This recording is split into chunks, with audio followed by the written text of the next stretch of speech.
Hi everyone, welcome to Type Talks. Today we have 9 female ENFPs. And so Aisha, would you like to tell us a bit about you? Hi, I'm Aisha. I live in Pennsylvania, and I think I'm probably an Enneagram 7. And I love Joyce. She's the best. Oh, thank you. And so Oriana? I'm Oriana. I'm a 2-wing 1 SXSO. Sorry. And I think that's it. Cool. And Mandy? Hey guys, I'm Mandy. I'm from Minnesota originally, currently in Italy, and I'm a 7. Awesome. And Alexa? Hi, I'm Alexa. I'm from Alberta, Canada. I'm a 7-wing 8 social sexual, and I compare these intros to like that awkward about me section on dating profiles, which I don't like. So that's me. I like dogs. and Alexa likes long walks on the beach if anyone. Ooh. And so Kelsey? Yep, Kelsey. Hi. 2-wing 3, sexual self-pres. I also hate introductions, and I currently live in Iowa.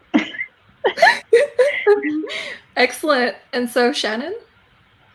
Hi, I'm Shan. I'm 5-wing 4 SXSP. That's it. Yes. And Shannon has a YouTube channel called Ask a Hippies. And Madeline? Hi, I'm Madeline. I believe I'm a Enneagram 7. I live in Cincinnati, Ohio, and I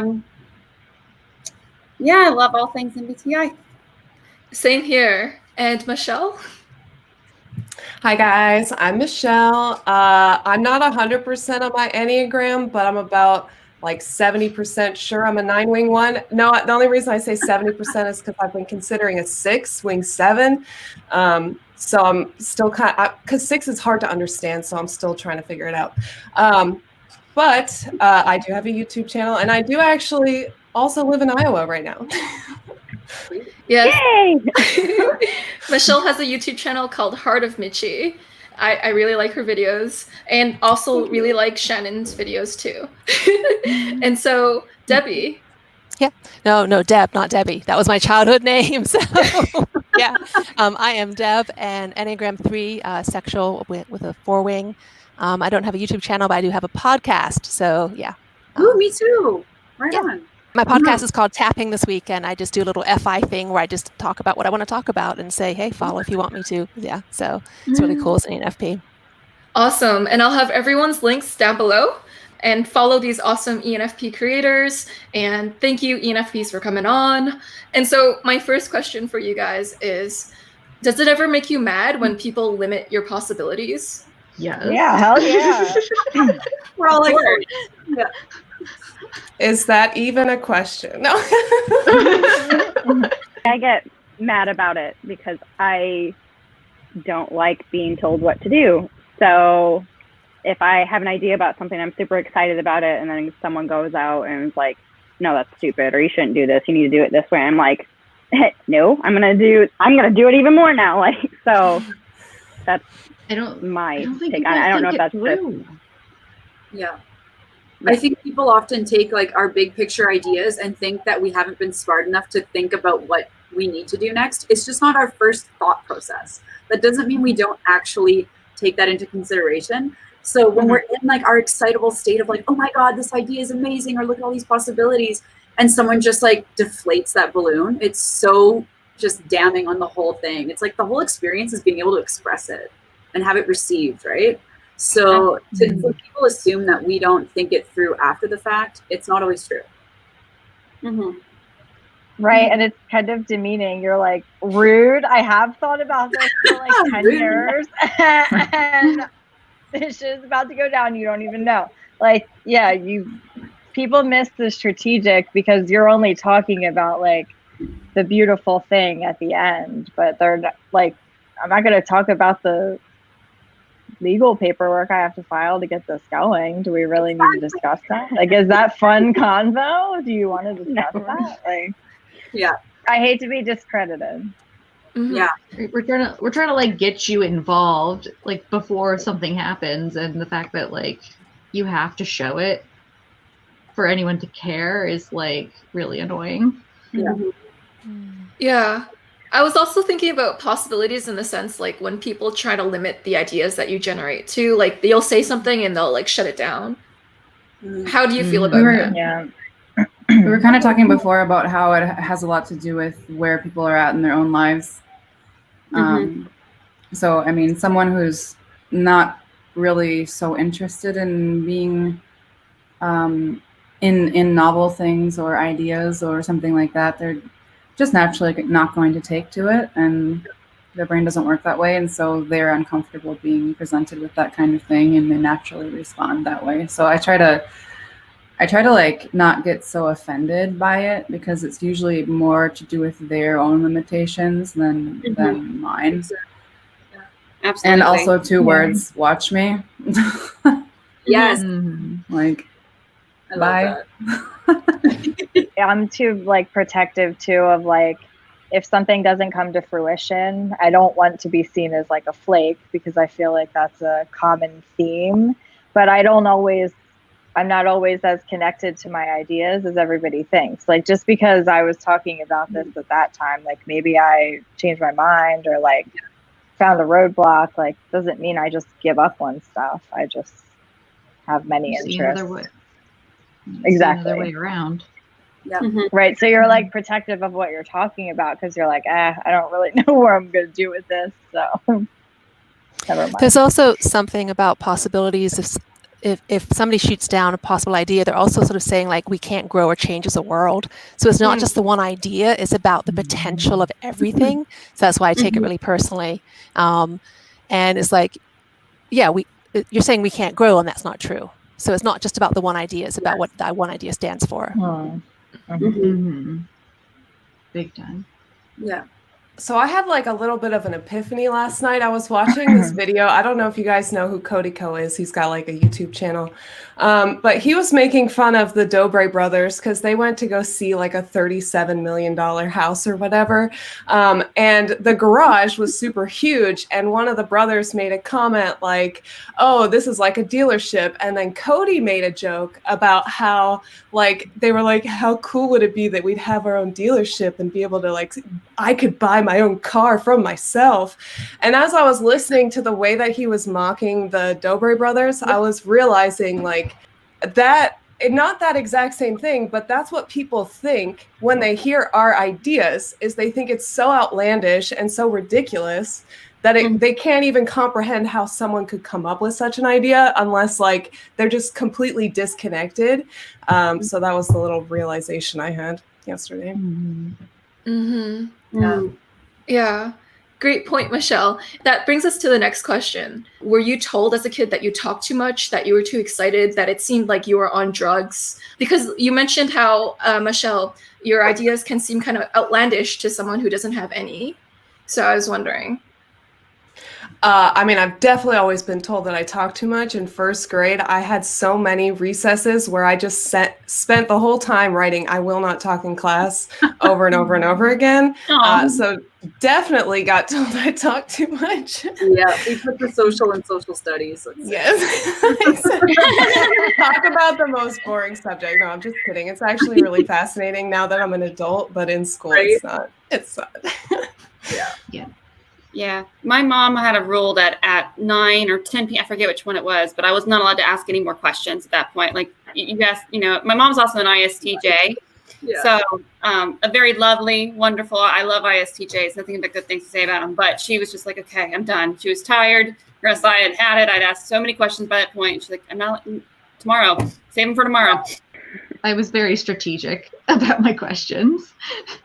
I started like I would sit back and observe my family, and I'd wait till my parents were going to car rides because they had to run errands for me to be like, I'm going to join you. And they'd all know like, oh no, she's going to ask all the questions now. That's funny. Yeah. I wouldn't say that I asked a ton of questions, but when I did, they were like so grand in scale for my age. People would go, where the hell did you even think of that? I would be like, why are we here? Or like just really outlandish things that you don't think like a child at that age would even be interested in thinking about or asking. Yes. Or like when you put like the two obvious things together, like I think a really funny thing was when I was a kid, I was reading or looking at a National Geographic book, and I this is like the whole awkward like what is sex conversation, and I looked at a picture of like a male and a female lion getting it on, and then I looked over at my mom, ISTJ, and I go, so do people do that too? It's always like, it's never timed well. It could be during like a family dinner. So we don't really have like, we don't really consider those things. I think we just want to say the thing and get it out. Yeah. It's like, who cares about the FE? I'll just ask this question when I'm feeling like asking. We don't even know it exists, so we're just like, what? It's not about, this is an innocent question. It's not about defining FE or sticking it to FE. It's just about completely being unaware, at least at a young age. I mean, I think hopefully as we age, or as we are now, we have a little bit more awareness of feel the room. But you know, asking that kind of, do people do this too? After you, I mean, that wasn't something that I thought was, I'm sure you didn't think you were going to upset people, because that was the thought that was in your head. Yeah. It came out. And you didn't realize it was going to. That's a really, or be awkward. That's a really good point, Madeline. It makes me think like, okay, so I have a hypothesis now. I wonder if ETPs, they do it to go against the FE, so they know about the FE, but EFPs, they're just simply unaware of the FE. So maybe that's not true, but it's my hypothesis. And then the NFP wants to be more authentic to who they are, right? So they just that like outweighs anything else. Yeah, I think that's why we're so forgiving too, because we've probably been there. We're like, oh no, I said that shit before. It makes people super mad. Don't say that. But like in the most earnest, like, I'm so sorry. Like I can stomp all over people and feel terrible about it. And I truly try to, like, I have learned. That's been a lot of what I've learned. Is I can be very sharp. And I don't know if this is true for the other ENFPs. I'm curious, is like, if I can't say the idea, then like all this energy gets bottled up and I'm just stuck. I just have to get it out so I can keep moving. I'm not attached to the idea, but if it's like a hose that's been blocked, like, no, I have to let it out, and then I can keep thinking, but I can't keep thinking if I can't say it first. So it's and I feel bad for people who don't understand what it's like to be an extroverted intuitive, because they really don't know what we're doing when we talk. 100%. I want to add on to that a little bit, because I feel like people don't realize how little attachment we actually have to those ideas. I mean, there are definitely ideas that stick, that we're like, all right, I need to make this happen. But most of the ideas that we have, it's more so just a general need to explore the idea than really to be attached. I feel like NI is definitely much more attached to their ideas. NE is just like, okay, here's the ideas. And once it's out, I mean, oftentimes it's more exciting that we've talked about the potential of the idea than actually making the idea happen. There's a really good, I don't know how many people watch Friends, but I'm fairly certain Phoebe is an ENFP, right? Right. And there's an episode where she's kind of picking on Monica and Rachel, and she's saying Rachel's a pushover. She's saying Monica's, I forget what the word is not a bully, but she was calling her like just, I'm blanking on what she called her. But anyway, and they take it to heart and they get so upset. And at the very end, they're like, yeah, but you're flaky. And she's like, oh, I guess I am. And they're like, but you're supposed to get mad at that. She's like, why? And they're like, well, you called us this. She's like, well, who cares? What I already know. 100%. Right. Like, if I'm saying it, you probably are that way. Like, Yep.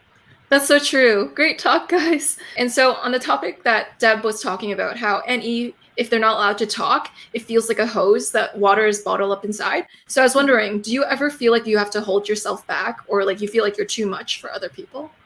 Constantly. It's like my entire life story. All the time. All the time.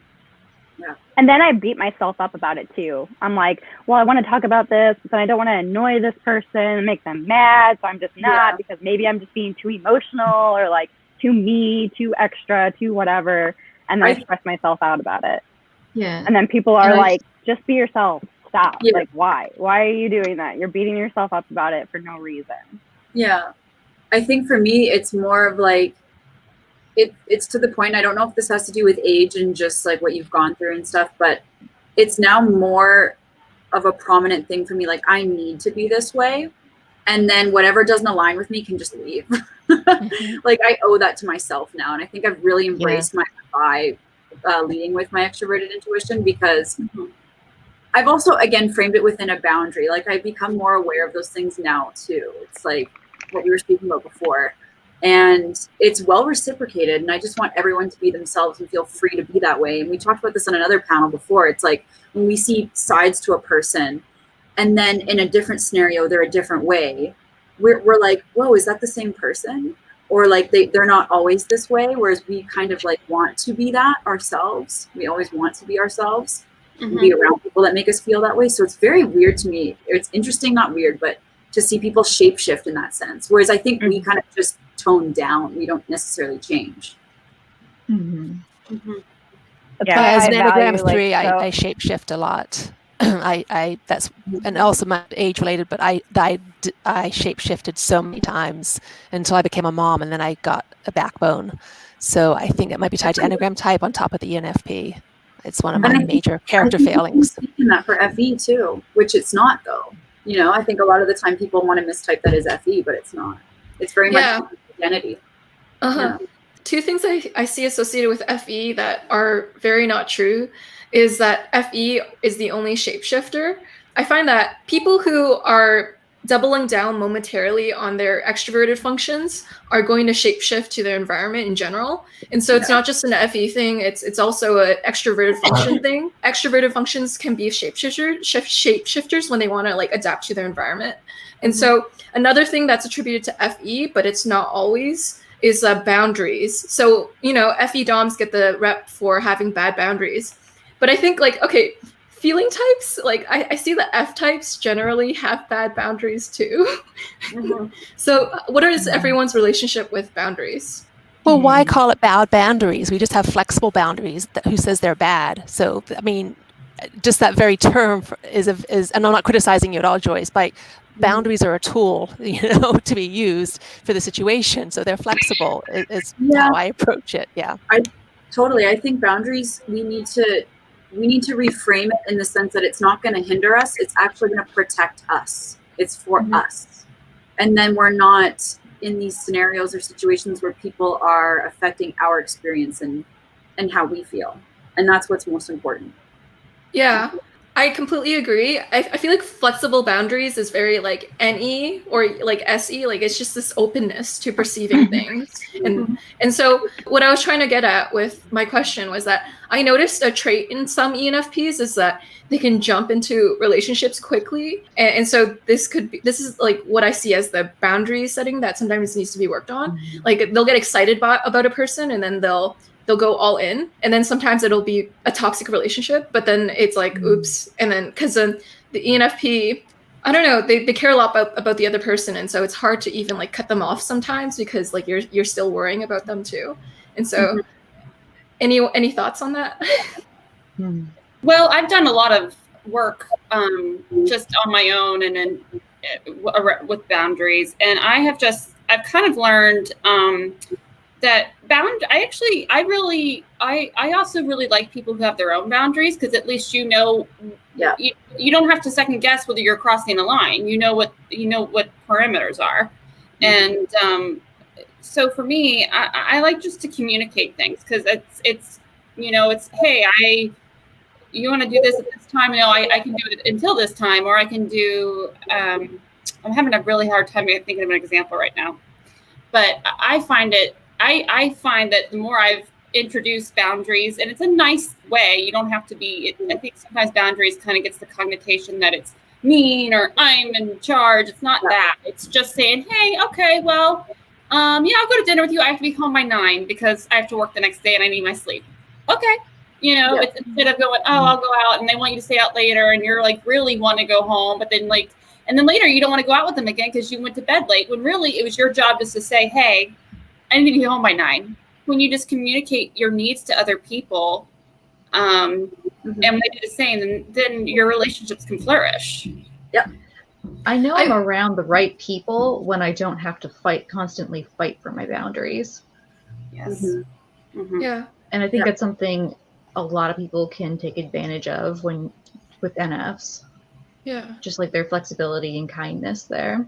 Yes. Or willingness to try to understand. Yeah.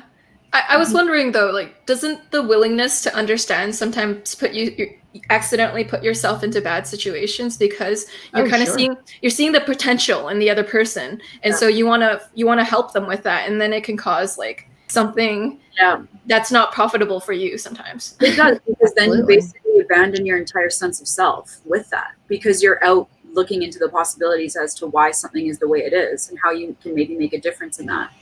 And it's big in relationships too for me, whereas I find friends it's not as bad. But I know in the past I've been the type to like just drop everything and like show up for this person because it's like you're so in tune with that experience, but that I didn't realize it feels authentic to do that in that moment, but then you realize, oh my God, my sense of self is completely gone. So it becomes a little codependent too. Mm-hmm. Yeah, I noticed with NFs, like there's an idealism, and that idealism can sometimes cause bad boundaries. Mm-hmm. Can I ask a question about that? What about knowing your own needs? Like I have a really hard time knowing what I want or need, and I attribute that to FI, like sort of being invisible sometimes, or I have to try it to know. Do you guys is that an ENFP thing? I think I don't usually know what I want until after it's happened. And then I retroactively can review and be like, you know what? Now that I think about it more, I think I got a little carried away and a little too excited. Now I'm a little upset that I let that happen. There's a lot of trial and error, you know.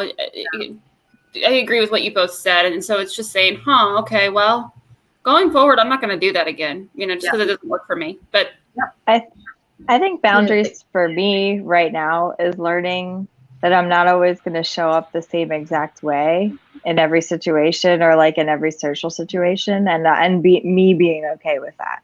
Because I always feel like if I can like be my best self or whatever, if I can bring everybody up, if I can show up a certain way, if I can be open to every conversation, then that's a good thing. But sometimes I can't have all those high expectations of myself. And like usually I show up anyway, but like the freedom of not having that like mental tether to like showing up a certain way in every situation has been like really good for me. Yeah. I was raised on a lot of my FI Dom grandparents always taught me you can't help other people unless you have enough to actually give. Like you can't give people anything if you don't have anything to give. And I feel like that was always a really important lesson for me, because I'll always give 110% of myself to literally every single person that I meet. Like it doesn't matter who you are. It doesn't matter how well I know you. I'll give you all that I can.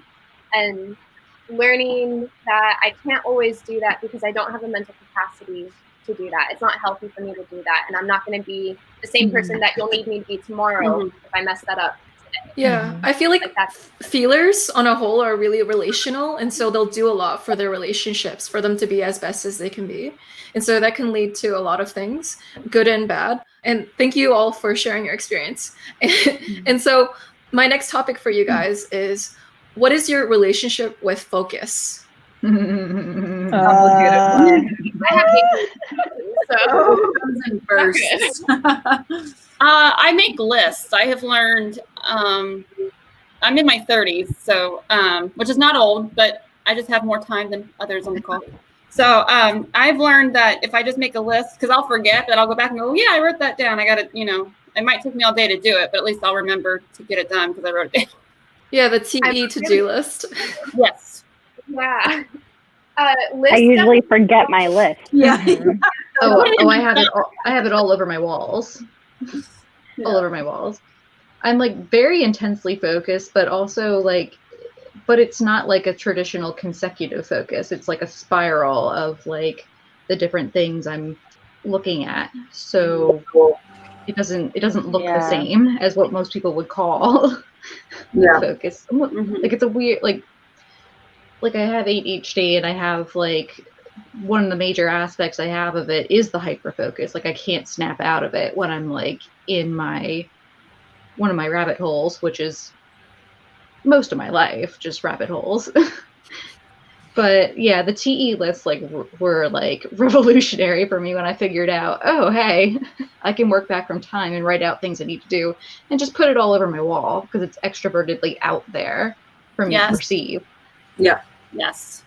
I think for us, I mean, I speak for myself, but I'm guessing this is probably the case for many, that focus comes in very short periods of time, short bursts of energy, and this idea that you can just show up and have a sustained amount of focus every single day at the same time is so absurd for an ENFP because we rely so much on external stimuli, you know, to like give us inspiration. And also when it comes to exploring our ideas, there's a lot of play involved. There's a lot of throwing ideas into the world and seeing what comes back.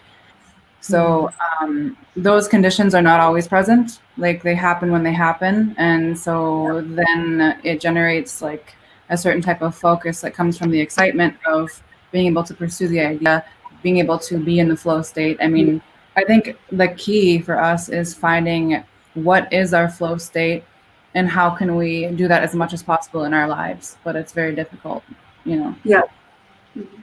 That's so true. And so my next question for you guys is, do people find you opinionated? Yes. Yep. Very much so. Absolutely. I feel like people, as I've got older, I feel like I'm not as opinionated. I might be wrong on that, but I feel like I was way more outspoken when I was younger and way more opinionated back then. I don't necessarily know if I was exactly healthy back then, but I feel like as I've gotten older, I'm just like, I don't even care. Like there will be like, you know, we have all this stuff going on with like politics in the world and everything, and I'm like, I just like type, and then I'm like, no, not even worth it, and then delete, and then type, and then be like, no, they're not worth it again. Like I'm not even gonna put in the energy towards it. It's just exhausting. So maybe not so much anymore for me, but old Kelsey, a long time ago, younger Kelsey definitely would have been like, I don't care, I'm going to give you my opinion, and it doesn't matter what anyone else says or thinks about it. Yeah. I most likely have an opinion. I've always been opinionated enough that like people will come to me to help shape their own opinions. Like they'll be like, I don't really have an opinion on this, but I know for a fact that you do. Can you help me? And I'm like, okay. And I give them whatever I think. Yeah. I think we appreciate too just being respected for our opinion. And it's not always having people agree with it, but having someone to at least be able to reciprocate like, wow, I like how you see this specific thing in this facet. Mm-hmm. Sometimes like people ask me about something or like bring up a topic and I'll have already read about it at some point, but I don't mention that, and I just start going off like, because that's what my brain does, like on like analyzing an aspect or criticizing an aspect of it, and they think that's my like opinion on it. Yes. Or that I'm trying to push something, an agenda there, and I'm actually not at all. Like I sound a lot more sure of myself than I'm actually like than I actually am. I'm just sitting there like I don't know, like looking at it from different angles, going like, well, maybe, or, you know, that sounds stupid. I find sometimes I have a hard time explaining an opinion, like sometimes it's political or whatever, because I feel like there's often like 3 or 4 components that go into the basket of that opinion. So you're like, okay, well, give me time to like, because sometimes people want to rush in and argue with you. So I'm like, just give me the space to explain what all is in there, and then you can argue with me. But okay, here's part 1, 2, 4.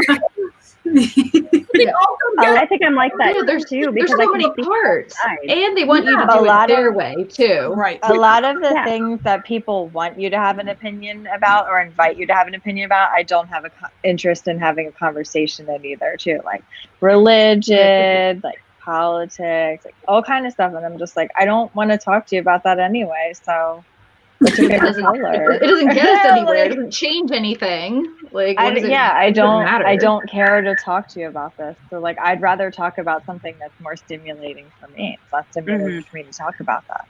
there's almost like two sorts of opinions. One is like my personal beliefs that is nobody's business and I'm not going to talk about it. And the other is like just sort of poking and playing devil's advocate to make sure their thinking is big enough and to see if anything else new. And there's two very distinct states. And if people don't understand that about us, they're very confused. They're like surprised they don't know everything about us because we got a whole secret side that nobody knows anything about. I am a firm believer that ENFPs are just as much of devil's advocates as ENTPs are. We just do it from the moral side. When we're talking about like, is this the right thing to do? Like, what do you think about this? Why do you think that? Have you thought about this? I completely agree. 100%. We just come in a little fluffier. Little seeds of thought.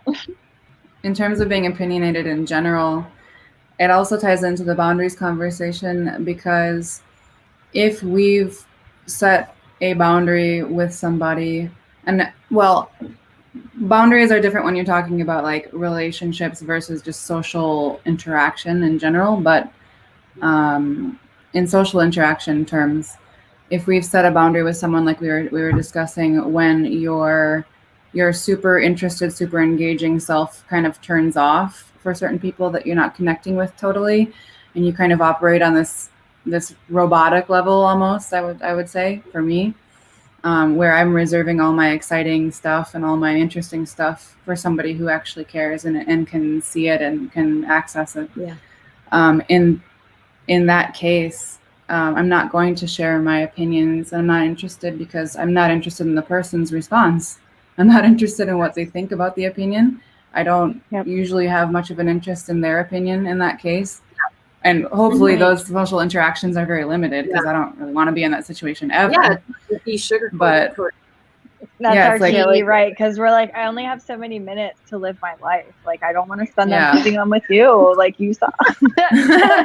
Like, I don't even mind my opinions being debunked, as long as you can like give me something better and like line it up for me. But I also have to like know that the person doing it like sees where I'm coming from, respects the idea, respects the opinion, and will like make sure it like makes sense. We don't have to agree on the same thing, but just be like, okay, like we're fine with each other. We don't have to agree on it, but we're still good. Like those kind of people I can just get along with more too. Like you don't have to agree with me. You don't have to see my side of it, but at least you listened. And that's really all I care about. Me too. I actually really like when people have different opinions than me. I'm actually drawn more to people who have different opinions than people who have the same. However, conversations are much easier with people who have the same opinion. I love talking to NFPs especially, because we often just start talking about things that we like, and it just gets down these spirals of like, oh, let's explore like how awesome this is, and then there's like hardly any negative to it. So those are a lot easier. But I don't think I like those as much as conversations with people who have differing opinions than me that help me grow and expand my own opinion. Yeah, that's so true, Michelle. And my ENFP best friend also likes people with contrasting opinions than hers. And that's why she has a very eccentric, odd group of friends, like from different backgrounds. Because like there's a saying like birds of a feather flock together. She hates that. She wants like different birds from different flocks. And then so she can learn about different ways of life from them. And so my question for you guys is, do you guys have an eccentric group of friends? Do you have like a weird friend group people would think? I don't have like group. Well, it's probably like social instinct last talking maybe, but I think it's also a little bit of an ENFP thing where I don't have like one solid group that I just spend years and years hanging out with. Like I have a number of friends spread out everywhere. Me too. Yeah, like my you can name two people I'm best friends with, and they don't even necessarily know each other, you know. Right. That's super ENFP. Yeah. And you have safe people that you can like come back to through life. You're like, why like this person from this time and this person from this time? If I put all my friends in the same room, they would be completely baffled by each other. But I can follow them. Yeah. That's so true. My ENFP is like she has so many friends from different places. Like she doesn't get them together because they're so weird together that she's like, okay, she keeps them apart, but it's like really cool. I honestly don't have very many long-term friends. Like that's hard for me to maintain because something that ends up happening to me is that people become not boring, but I feel like I've learned as much as I can. And at this point, we're just talking about what they've done in the day or week. And then, we might as well just like wait 6 months or a year until we talk again so we actually have a conversation, because like at a certain point I'd rather meet new people with different backgrounds that have more interesting stuff to fuel into my mind than the same people. Not to say that there aren't consistent people, there's just a lot less of them than I consider most people acquaintances that I like. Yeah. I think when I was younger, I was very excited to meet people from different walks of life. And while I still am, I'm a lot more selective now, just because I think it's very easy for people to take our energy because we so freely give it. And because it's not even necessarily that we're over giving because of the whatever, Oriana, if you would say the type 2 thing or whatever. But it's more just that we're so fascinated by people. It can be to an exhausting extent because people are endlessly interesting if you find the right ones. Mm-hmm. So I have a very disparate group of friends, network of friends. But when it comes to people I actually really spend my time with now, it's very, very small and limited. I don't want to disappoint people. I have like a really wide, diverse group of friends, but the same thing of certain people just drain your energy a lot faster, and I do need to be more protective of that. Like I may be extroverted, I may want to make as many friends as possible, but some people are just not good energy to have around for a long time. I think that's a lot of my SX is me being more selective about that, because you really only want that more like personal connection, and if somebody is not able to give that, then I'm kind of like, what's the point in developing or putting in so much effort into a conversation that I know I have no genuine interest in? Yeah, it's so easy to waste that energy. And I think I see the ESFP that I'm with does this more, where I'm like, why can't you just not care about all these random people? But to them, it's the sensation of the people being around. But being with an INTJ for 3 years totally taught me a lot more about smaller inner circles. I think I worry that people are going to get attached to me and then I can't be consistently around. So I'm like, exactly. I don't want to hang out because you guys are going to think I'm fun and then I can't hang out anymore. Yes. That's true though. Like I feel like or that you're going to lose interest in them. To make.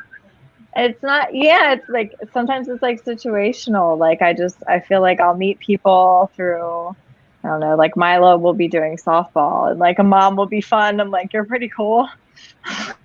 Like, I don't decide people because I just like hanging out is so awkward because you never know. Like I never know what I'm going to be experiencing emotionally like that day. It's annoying for me to even say, but like, the end of my work week, sometimes I'm just like, I have to sit and like nothing in the world is going to bring me out. I don't want to be seen as somebody who just wouldn't come somewhere. So I'm just very like reclusive right now until I figure out like how to better manage my energy. Yeah, I think it's nice having people that we can just like drop in and out with. And like they know after years, it's like we don't have to like go, hey, how are you? And then say something because that sounds so gross to me. I'd rather just drop in their DMs like, hey, yada yada yada. I traveled here and we did this. And what are you up to? And you kind of just pick up where you left off. I like those kinds of people. Yes. Yeah. Or like send them a screenshot of something. You're like, did you see this shit? Yeah, exactly. Yes, exactly. Yeah. Absolutely. And so, Aisha, you brought up a really interesting point about how like people get attached to ENFPs. I see that to be really true. Like ENFPs are good at holding space for people's FI, and they're good at like seeming genuinely interested and curious in other people, and like they see the best in people too. And so, what it causes is that sometimes people like get attached really quickly.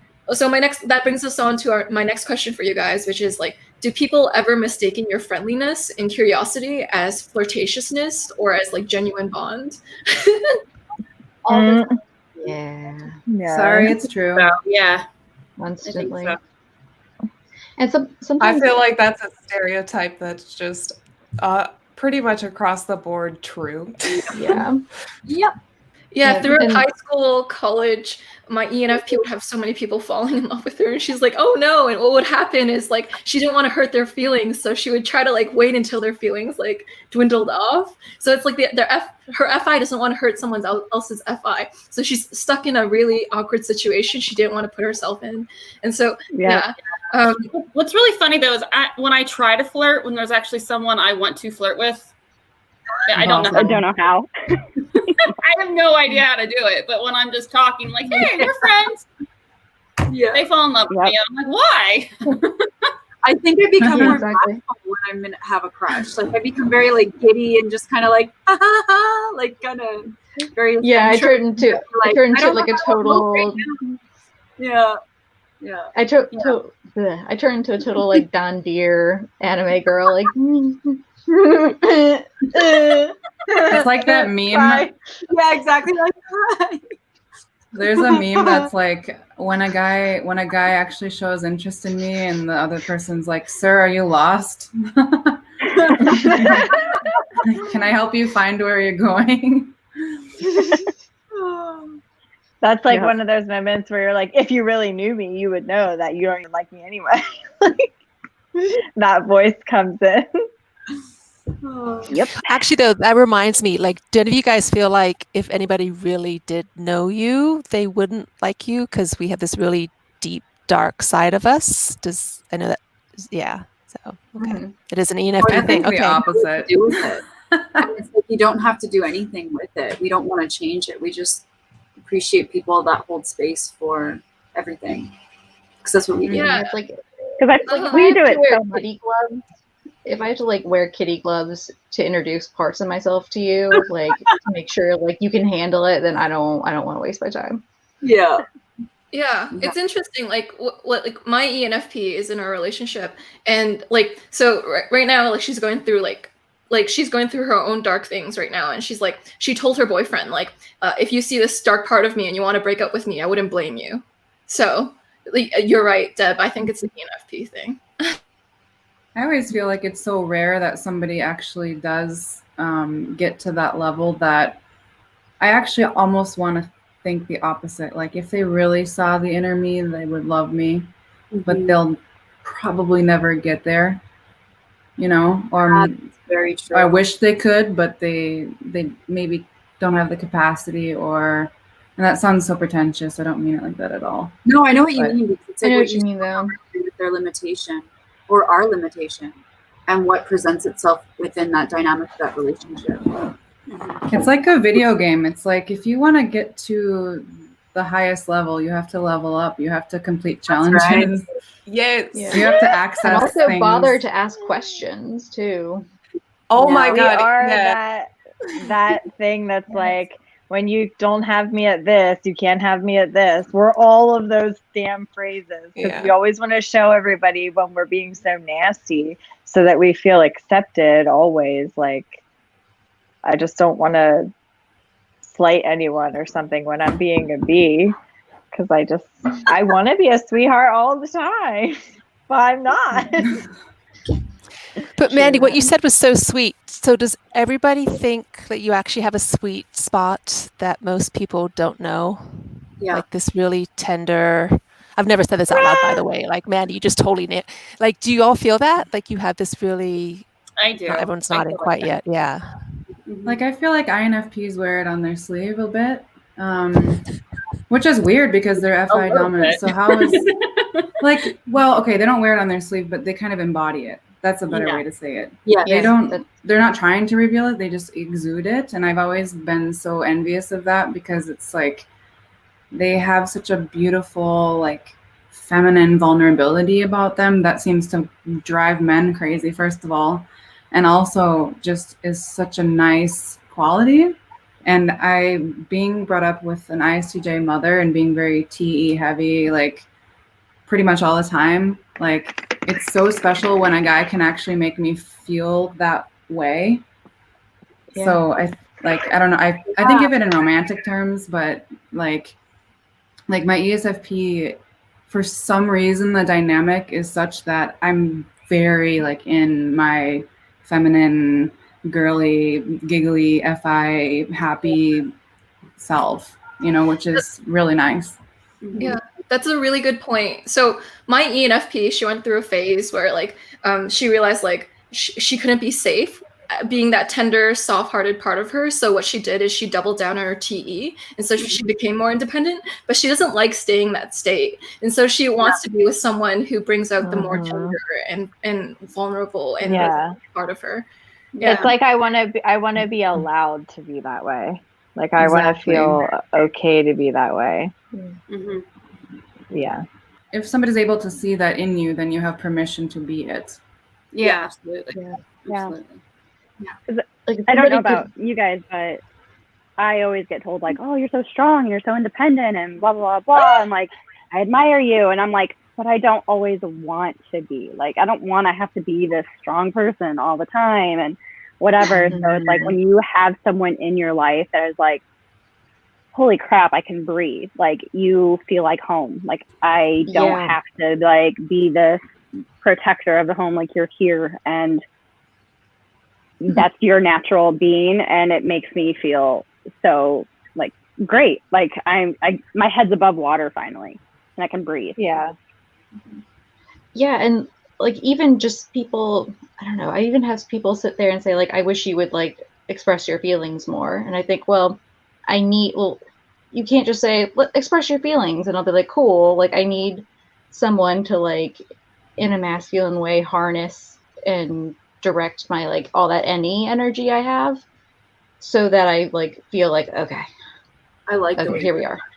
Yeah, I actually don't have that problem. I like am unabashedly myself all the time, because I feel like that would be a disservice to myself and a disservice to the people around me if I don't let them know who I am. Also because if somebody doesn't like it, then great. Like, we both know that we don't like each other. It's fine. Like, we'll move on from life. So I don't really have a moment of like not wanting to be like emotional or not wanting to be like.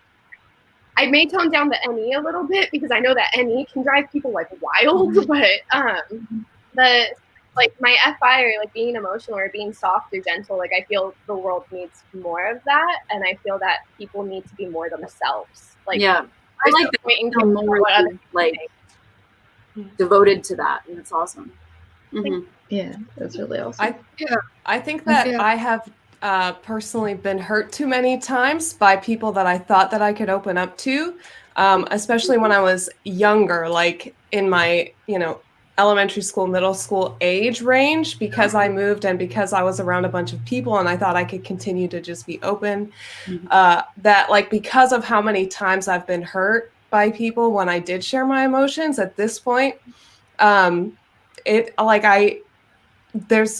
boyfriend knows my true emotions, and my sister knows quite a bit of my true emotions, but I don't even tell her everything.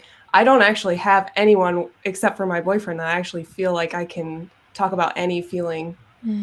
So my question for you, Michelle, is: do you see people as acquaintances that you're like that you talk to a lot because you have gotten hurt so in your FI so much that you don't open up about your FI, and not talking about your FI makes you feel more distant from people? I definitely think that that's an aspect of it. And in order to feel comfortable sharing with people, I kind of run them through tests, so to speak, where I test how much information I can give them. And if anyone else finds out that information, or if they use that against me, that kind of stuff I'm paying attention to, even if it's lighthearted. If they bring it out in public thinking that it was okay, then like they don't understand the boundaries, and I can't trust them with anything that's more substantial. Because for me, when somebody tells me a secret, that is 100% a secret, and I'm not telling anybody, and there's nothing you can do to convince me to share the secret with anyone. The only person I'll tell is my boyfriend, because he's not going to tell anybody, and I just need to sometimes process what other people tell me, because my goodness. But yeah, I mean, if somebody tells me a secret, it's a secret, and when other people don't respect that, I lose respect for them if they can't keep a secret. Yeah. It makes a lot of sense. You can tell how jaded an ENFP is depending on how cautious they are by who they let in their FI. So Michelle just talked about her multi-step test. That just shows like the level of jadedness, how high it goes. Yeah. Also, like I'm expressing my FI a lot through my passions. Like if I'm sharing my passions with you, like that, like to me that feels like I'm sharing my feelings a lot of times, or like giving you an opening into it. So when you kind of sit there and just dismiss it, or like be like, why does she keep talking about this stuff? I don't want to hear it. Then like you're not getting the hint here. Sometimes people surprise like the people that I bring in surprise me. I'm like, oh, I guess I like you. I'm telling you all kind of shit. Like I don't even I don't know why. Sometimes I just feel good about them. Do you ever feel like people say that to you a lot? Like, I can't believe I'm telling you this. I don't even know you. Yeah. Oh, comfortably. Yes, absolutely. All the time. Because especially INFJs, they'll like tell you stuff that they'll like open up to you and then later be like, I didn't mean any of it. It's like, but you did though. You did. Yeah, and like you could tell me just about anything, like, and I would not care. Like I would just be like, cool, like that's your journey. Like I don't judge that. And if you tell me don't say anything, like I won't. Pretty much. Right. I don't know why, but I've always been that way. Like I've heard some crazy stuff and it just doesn't bother me. I'm not sitting there like deciding that it's wrong one way or another. Yeah. Like that's your feelings, that's your thoughts, whatever. Yeah. I feel like I'm that way too, just because like I have told people stuff and then they go out and like you thought you were safe with that person and they tell the world and you're like, well, what the hell? So it's like when people come to me and they tell me something, I'm like, oh yeah, it's none of my business. I'm not going to tell other people like your secret's safe with me because I know how that feels and I get it. So yeah. Wow, you guys really like to honor other people's secrets. Yeah, and I'm sorry that other people haven't proven otherwise. And so my next question for you guys is, what is your opinion on pants? Do you love them or do you hate them? Are you wearing pants right now or are you wearing leggings? But I'm wearing shorts. Aren't leggings pants? I have jeans on for the first time in a while and it's feeling right. Like I might do something today. Leggings or pants? I love to wear pants because I sit weird. I can't ever sit the proper way. I have to squat on the ground a lot, no matter where I am. So even when I'm wearing a dress, I have to like wear shorts or something. I do the same just so I can like sit however. But I really like this. It's really easy to put on. Yeah. So I don't mind minimal pants. Do you have it's jeans, I can't do pelvis maybe? What I love about ENFP women is that every single one that I know is feminine, but at the same time so casual and so comfortable around other people that just like we're so ourselves. I have an ENFP friend who makes me laugh more than anyone in the world, and she can go from being like this beautiful, lovely flower to this, I don't know what that is, like pretty quickly. And she's so funny, but she's hilarious, but she's also so lovely, and it's just such a weird combination that is just I love ENFPs for that. Yeah. And in a classic ENFP mishearing, I thought you were saying, Joyce, how do I feel about Pence, P-E-N-C-E, our vice president? So I was very confused by the question. Oh my God. And we were talking earlier offline how what? ENFPs just don't hear things sometimes because our brains are someplace else. So that was a really good example that, I didn't Yeah. So pants, like variety of pants, like a type of pants, or just in general pants? It's pants that are actually pants. So it's funny, like the reason why I asked is because I vote for a pantsless world. You prefer a pantsless world, that's funny. And so the reason That's why beautiful. I asked, That's so beautiful. yeah, it is very beautiful. Is that ENFPs are known for not liking pants, and so I've been trying to collect consensus. Okay. And so I've been asking people. So I asked. We don't like restrictions. Yeah, like ENFPs like freedom, and sometimes like when they it goes down to their pants, you know. But some of them like the ultimate freedom. So basically, I asked Heidi Parib if she liked pants or not, like the ENFP, and she was like, "I hate them. I feel so seen, Joyce." I like leggings. I love leggings. All the way. But I always consider nobody is wearing pants on this I feel video. like I've learned something new because I always thought those were pants. So I've learned something new about myself today. Not pants. Yep. Like I sometimes put pants on in the like thinking that'll make me want to do something. I'm like, okay, I have pants on today. I'm doing something. Yep. That's a good life hack to dress up. So your mind is like, oh, I'm going to do something today because I already dressed up. Yeah. And so it's funny. I asked my ENFP if she liked pants, and she said yes. And I went like, okay. And so I went through her entire wardrobe. She doesn't have a single pair of pants. And I'm like, you like pants? You never wear pants? I'm like, so like, she has leggings that look like pants, but they're not pants. And I'm like, that doesn't count. Like, it has to be like legit, like restrictive, like pants. You know, do jeans count as pants? Yeah. Jeans are. But jeggings would not, because I have jeggings. Jeans count, jeggings don't. So when I have one pair of pants. One. I think I have one pair too. Then two. When I first tried on jeggings, it was like, I don't know, 2010 probably. When I found out these things existed, I was like, why does anyone wear jeans? Like, you can't bend your legs in jeans. Why would you wear these things when you could have jeggings? And so ever since. No, my butt looks so good in jeans. See, but there's a utility to wearing jeans for you, it sounds like. Would you wear them just to lounge around the house? No. No way in hell. No. No, I better be. I need to be free to bend. Something. Yeah. There should be a hook by the door just for pants. Come in the door, pants off immediately. I agree with H. There's some pants I'll wear because my butt looks good in them. Yeah. So it seems like if the pants are beautiful, then you like it. If they're just inflexible and like they restrict inflexible, you don't like it. There's purpose to pants. There's purpose. If the pants are ISTJs, inflexible. and so and so the trend I'm getting out of this is that like ENFPs, like sometimes there's a subconscious need to get freedom in certain places, even when it goes down to clothing. Like you might have different types of clothing that give you different types of freedom, but some ENFPs can love or hate a certain clothing piece, but a certain trend is that ENFPs, if something feels like it's restricting their freedom, they don't like it. And you have different ways of interpreting what that is. And cool. And so my next question for you guys is, do you guys have a playful and mischievous side that likes to mix things up? Yeah, I do. Yeah. My mom calls me, besides my name, her two nicknames for me are Sweetness and Brat, because that's usually one of the two. Like I'll just say something like just to get her going, and she's like, "You don't have to be a brat," and I'm like, "Yes, I do."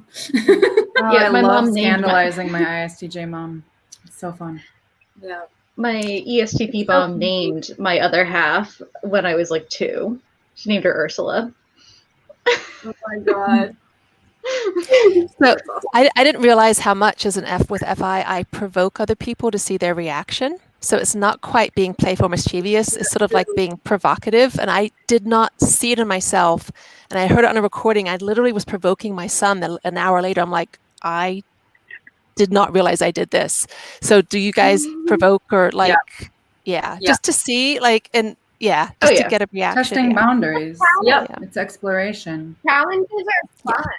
They challenge our NE to look at things differently. Like our FI has whatever it is, and then whatever we believe, and then our NE is like, okay, but what else can we do with that? So if we challenge people and we make them angry, then it's a game. Yeah, it's fun. Yeah, well, I'm not like literally trying to piss anyone off or cross boundaries. Like if you react back, like, okay, now stop.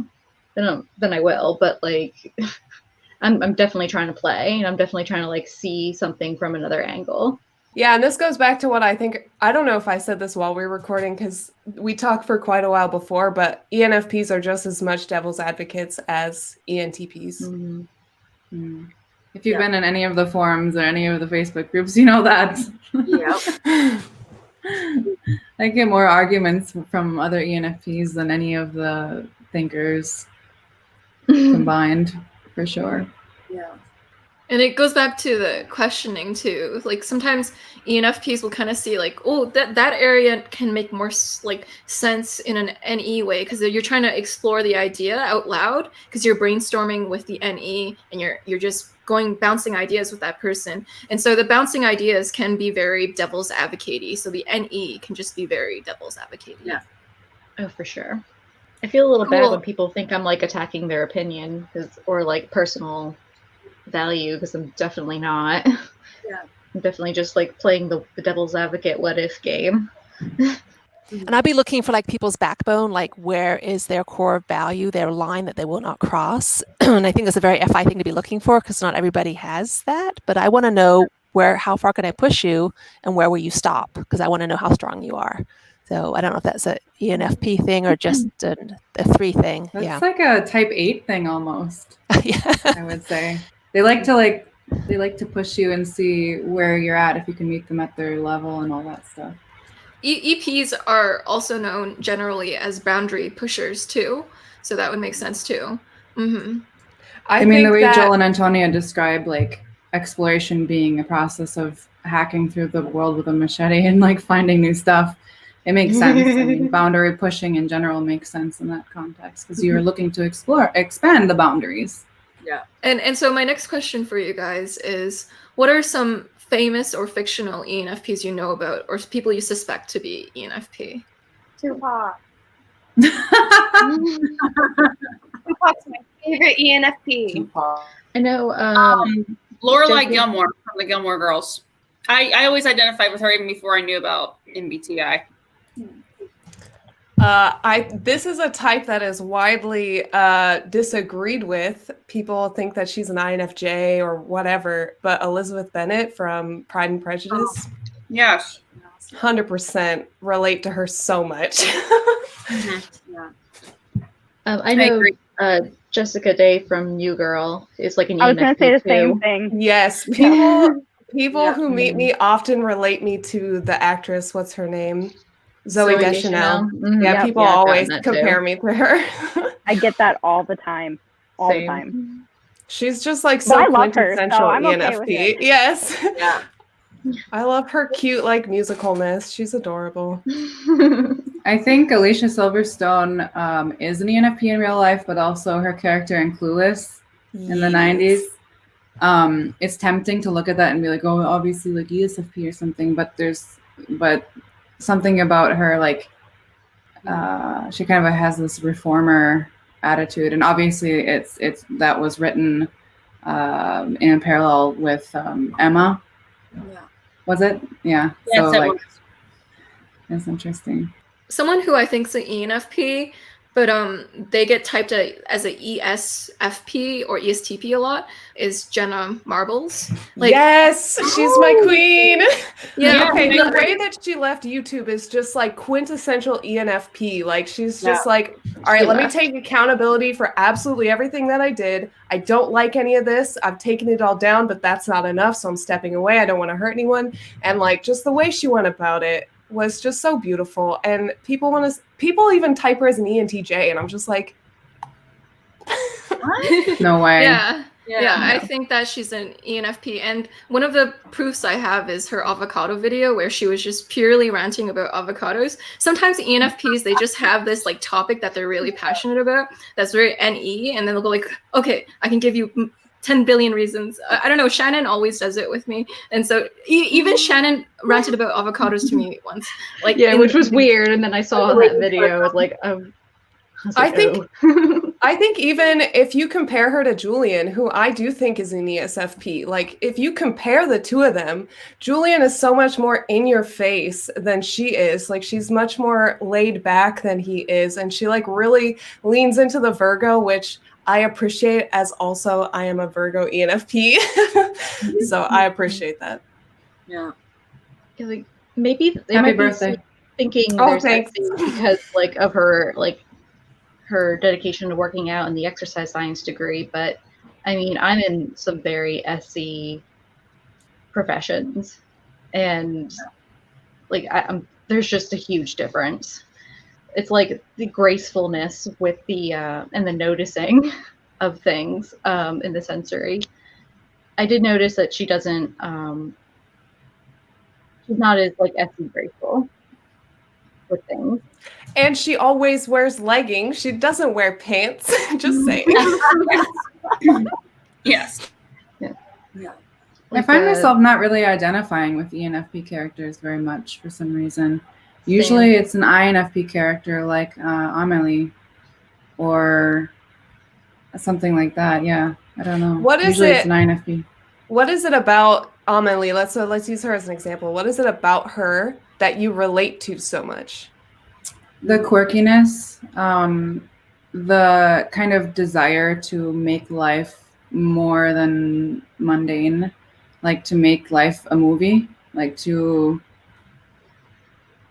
appreciating small things, seeing art in everyday things, and like experiencing life on that level. You know, like, I don't know. Because I'm just curious if you relate to her because you're very much so like her, or if you aspire to be more like her, and that's why you relate to her. I'm just curious. I don't really know you, so I can't say what you like. It's weird because I'm not really anything like her. Certainly not physically. Well, very few people are. I just find her absolutely adorable. INFPs confuse me. The women I find to be so adorable, and it's really annoying. Like I'm like, I can't be this like perfect feminine flower of a female that they can be. I don't know why.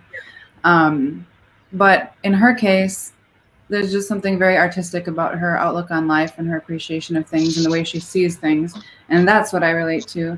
I relate to seeing something in my everyday life that I find beautiful and artistic and capturing that moment in my mind or on my camera, or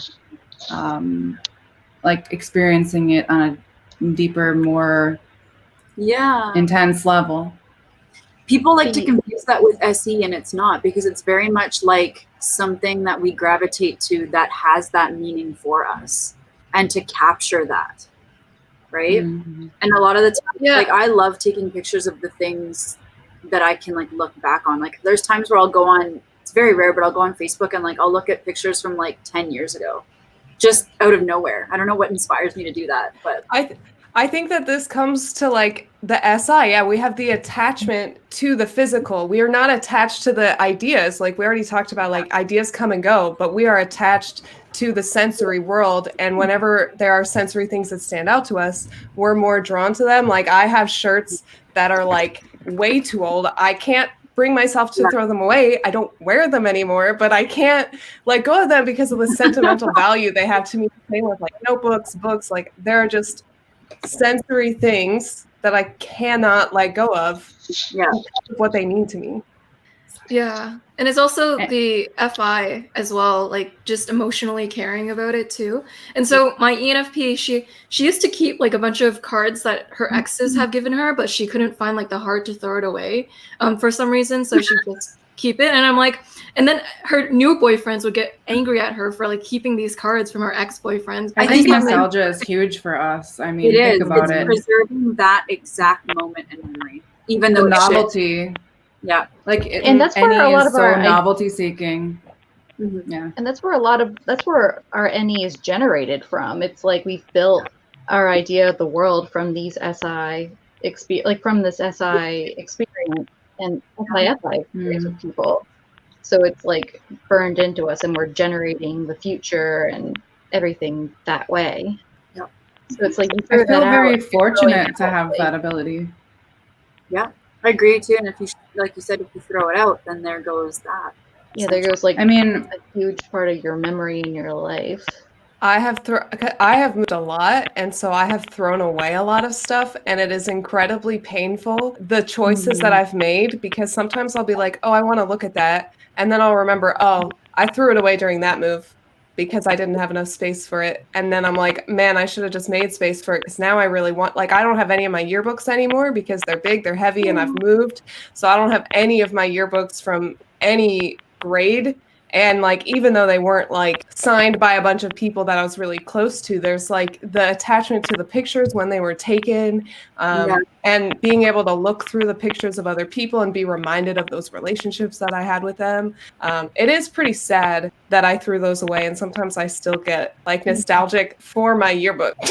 Yeah, that's a good point. And so my next question for you guys is, what is one quote you'd like to leave people off with? What is one quote that stuck out to you? The only mistake you ever make is the one you don't learn from. I don't know why this one, I like this one. It's attributed to Mark Twain. I don't know if it's true. It's, I did not have time to write a short letter, so I wrote a long one. Ooh. I just love that for some reason. Of course, it's happening in your mind, but Isn't he supposed to be an ENFP? What has like? That's a good one from Harry Potter. Yeah. But who says it isn't real, right? Yeah, I liked that one. I have too hard of a time picking a good quote because there are so many that are like good and powerful. But I really do like the artist. I don't know how to say his name, so I'm very sorry if you were to ever see this or anybody who does follow him. But it's Ramin Nazar on Instagram. Every single one that he puts out, I'm like, yes, every single time. No matter what he says, I'm just like, yes, that's how I feel. That's everything. I think a big one for me, and it wouldn't be my favorite because that changes all the time and it resonates with where I'm at currently, but one I took a photo of recently when I was out in nature. I was hanging out with Heidi, met her for the first time. It was, you can still know peace without knowing what comes next. Ooh, that's good. I think mine would be, it's the Serenity Prayer from a lot of groups that use it, but it's help me accept the, things I cannot change. The courage to change the things I can, and the wisdom to know the difference. Yeah, I love that one too. I like that one too. And so it doesn't have to be just one quote. If you guys have like more that you like too, you can also say. I have an art account full of quotes, so if anyone texts them, then you'll be able to see. Yes, with the photos, like, you have such an amazing eye, and the whole aesthetic is really nice. Yeah. I like the mantra. Maybe this is my TE speaking, so sorry, it's a little heavy-handed, but I like the mantra of do no harm, take no shit. Because I really appreciate the concept of doing no harm and being someone who is kind and being someone who is giving, but at the same time taking no shit, you know, having boundaries and protecting yourself. I think they can coexist, and I think people tend to have either one or the other and then champion one or the other. And I think one of the beautiful things about ENFP in particular is that we can embody both, and I think that's exactly what we should do. But I also really like, we were talking about topics like possibilities and getting our ideas shot down and things like that. And there is a rapper from my hometown of Minneapolis called Toki Wright who created a song that one of the lyrics that I really like from that is, I can make reality from dreams if they could build the pyramids with no machines. And ooh, I just think about that all the time, like it gives me chills. It's like, we were talking earlier, I'm sorry, but 200 years ago, there weren't hundreds of people hurling through the atmosphere in an aluminum tube. So don't tell me that my idea isn't possible. Yeah. That literally gave me goosebumps. Oof. Yeah, check out his album Pangea if you're into hip hop. I think mine kind of goes along with your first quote, Mandy, that it's just a simple one. It's like from Cinderella, so it's kind of like lame, but it's just have courage and be kind. And that's kind of something that like I think about a lot, because sometimes, you know, like we want to stick up for ourselves, so we need the courage to do it, and then it doesn't always come off in the nicest way. So that's something I've been learning this past year, like having the courage to stick up for myself, but still be nice doing it and not coming off so rude. Oh, I like that too. Thank you for the wonderful quotes, everyone. I was very moved by all the things that moved you. So thank you for that. And so my next question for you guys is, have you ever mistyped yourself as an introvert? No. Yes. I've had when I first took the test, I didn't mistype myself as that. I have had times in my life where I'm like, am I? Even now, it's different times in my life because I really have kind of become friends with SI and realized the good things about it versus fighting it. And so I do wonder sometimes if I'm an introvert, but then I go back to the whole model of ENFP and I realize that I definitely am one. Yeah. Same. I think before I actually understood the real meaning of like introvert, extrovert, everything. And I was like, yeah, I don't like people. I'm an introvert. I want to stay home, like kind of thing. But there's way more to it, obviously. So yeah, a couple of years ago, I probably would have said that. But now that I know more about it and I've learned way more, yeah, definitely an extrovert. So I've been testing the same since I was 16. So yeah. Me too. But because I have the YouTube thing, you know, people will tell you all the time what type they believe you are because they've watched a video and they think they know everything about you. So I try to consider what people say, like when they're like, I think you're this type, like it's obvious you're this type. So I'll take time to consider it because I don't want to be rude and just because I know if I'm being too defensive, like maybe I am wrong. Like if I have this much defensiveness about it, like perhaps I am wrong, so I'll explore the possibility.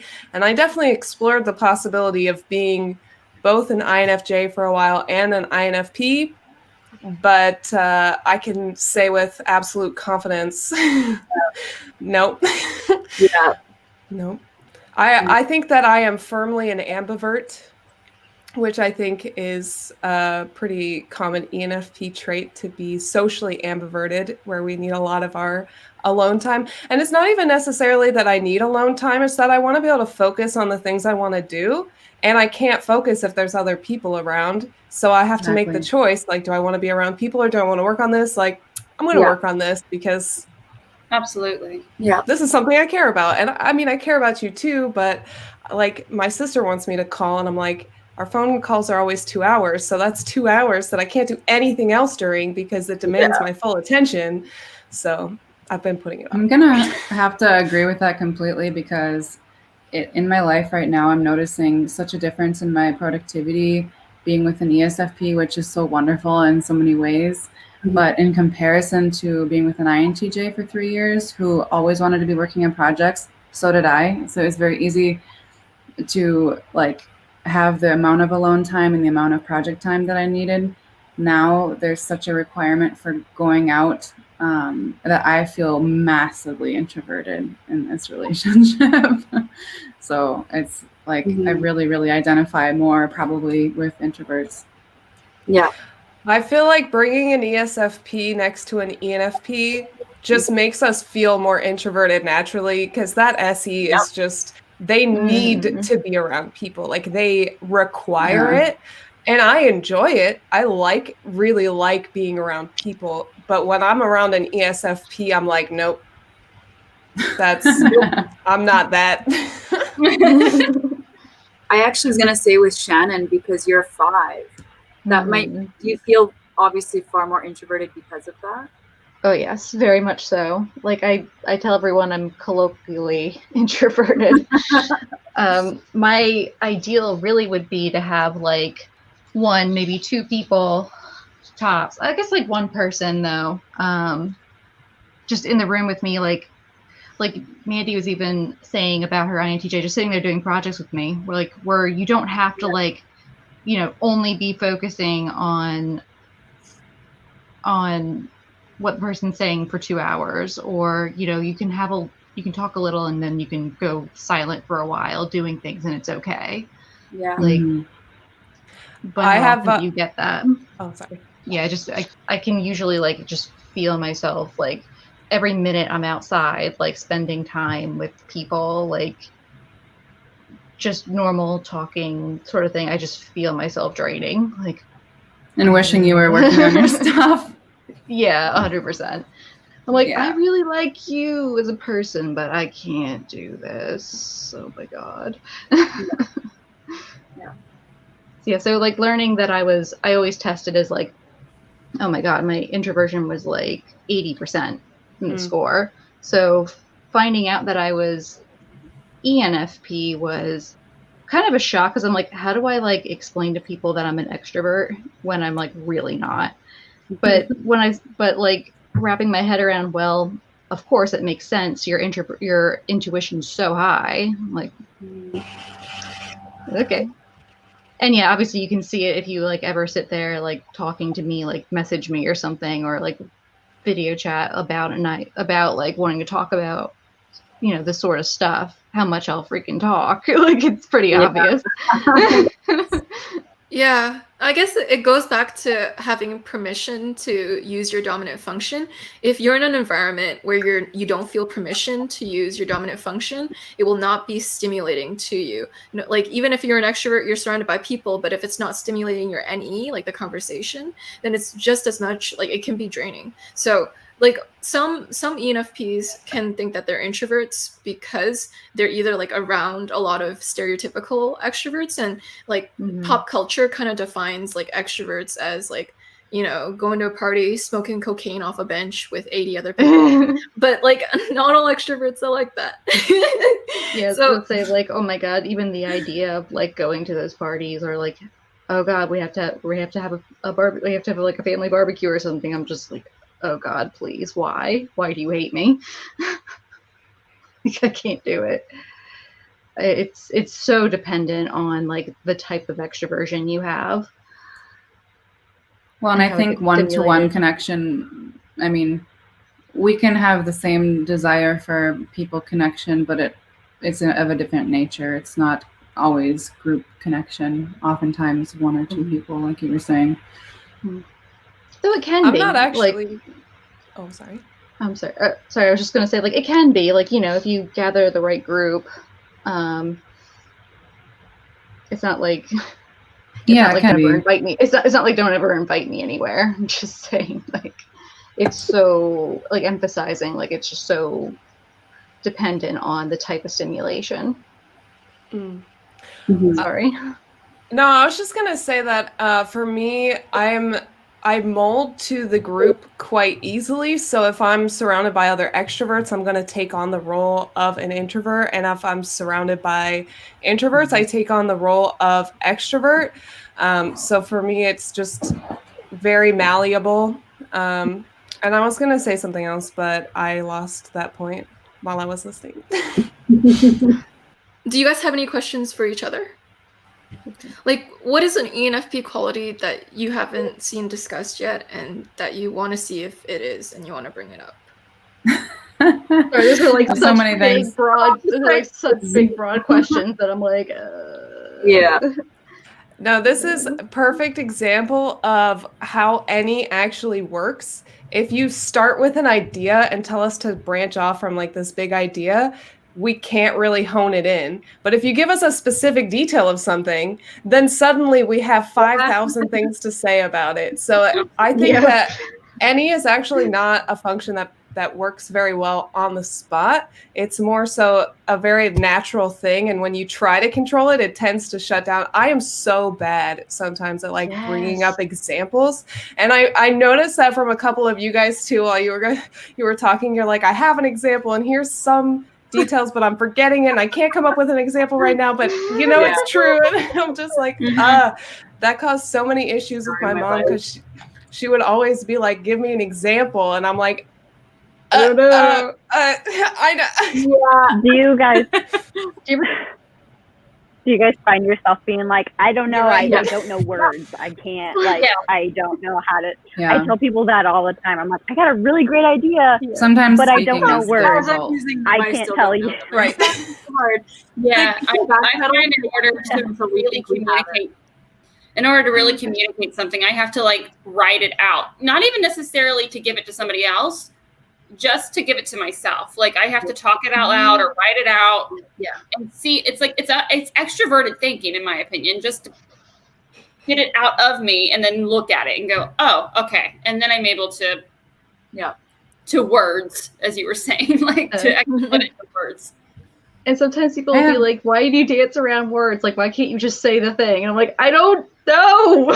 Like, I'm not doing it on purpose. I don't know. Because we have to speak it to refine it. It's different. NI types think it and refine it. We need to speak it to refine it, because there's something about the extroversion that requires the stuff to go into the universe and come back to us, as opposed to NI that's just like, it's all happening here. Like we need to bounce it off of stuff. I get people that'll be like, why are you still talking about this? I'm like, because I'm thinking out loud. Like I have to like talk it to death in order for it to make sense to me.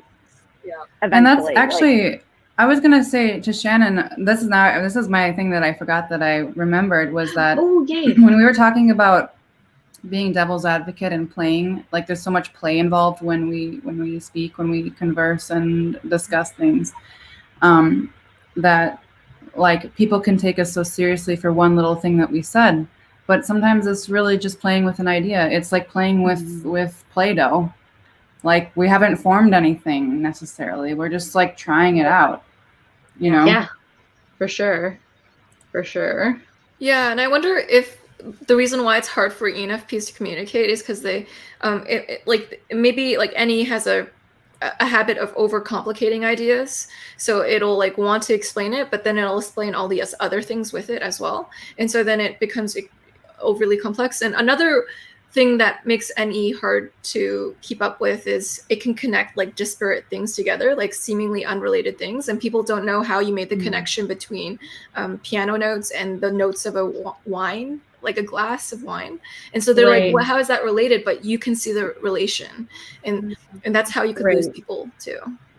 I think so often, because it makes sense for us, we don't sometimes take into consideration that the other person has no idea what the fuck we're talking about.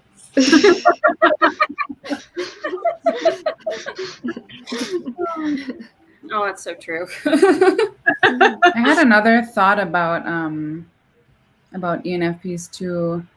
Maybe this applies more to 7s than other types, I'm not sure. But INFPs and maybe other introverts kind of have, in my opinion, more of the attention when it comes to being a type that is quote unquote deep. And I think ENFPs sometimes are a little bit in the position to feel like we need to prove ourselves that way. Like we are deep people, but it doesn't come across as obviously because we're not wearing like a cool hat or something. It's like if you are a smart person, you can perceive that I'm a deep individual without me needing to show you with my appearance. So I think that's an interesting topic that kind of bugs me, because my response to that is never to try hard to show someone that I'm deep. It's like, if you're worthy of my attention, you will be the kind of person who will take the time to know that and also pick up on it without me having to shove it in your face. Okay, that's really interesting. And it makes me, it goes back to the point that maybe why ENFPs might think that they're introverts, because some ENFPs, or like a lot of them, maybe all of them, are contemplative and they're very deep. And normally depth is associated with introversion, but that's not true. And so some ENFPs, like they have a rich inner emotional world and like no one knows about it. And so they consider that type of themselves, like if they heavily identify with that part of themselves, they can see themselves as introverts too. And so, yeah. Thank you, everyone, for coming out and, showing your lovely ENFP selves. Thank you for just being wonderful people to hang around with. You guys are charming, charismatic, lovely, bubbly. You have like a billion ideas that, make the world a better place. You see the potential in the world and you really want to actualize it in some way. So you guys are dreamers, idealists, and then you can bring forth these things to make the world a better place. And so like, I really, really appreciate that about you guys. You guys genuinely care about other human beings, and that you guys and that your quotes are so wise, like your souls, and that I love talking to you all because you ENFPs are quick-witted with your connections. You guys can connect ideas that are seemingly unrelated together in a very, very creative way, and you guys really provoke thought through your devil's advocating. And so yeah, thank you for provoking thought with being great devil's advocators. And like, thank you also ENFPs for bringing your playfulness and bringing your ability to just be free and to push boundaries to the world, because that gives other people permission to push boundaries in their life, and that might be what they need to get out of their own box. So you help people get out of the box that they put themselves in, because you live so freely. It's almost like, ENFPs live as if there is no box to begin with, because that's the truth. The truth is there's no box. And so you teach people the fundamental truth of being a human being, how to live authentically, by forgetting that the box exists and letting people live as themselves, as their authentic selves around you, and making people so comfortable from that. So yeah, thank you for encouraging the authenticity in other people, and thank you for your creative insights. Your ideas really help, bring something very magical, new, fresh, and whimsical, and just beautiful to the world. And so, yeah, I really appreciate you all for coming on. And just to remind everyone, Michelle and Shannon have YouTube channels that I'll link below. So feel free to check them out. And they're, awesome ENFP creators. And yeah, thank you, ENFPs, for enriching the world and making it a better place for everyone to live with. And thank you, viewers, for watching today's episode. And we'll see you all in the next one. Thank you, Joyce. Thanks, Joyce. Bye, everyone. Thank you.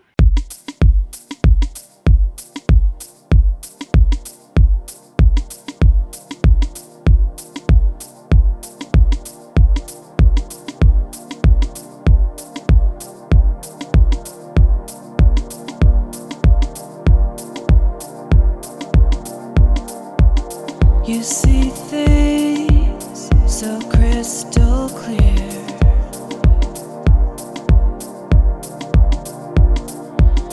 My eyes get cloudy every time you come near. I need you here. If you move too far, then I will know. Down we go.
Trust you.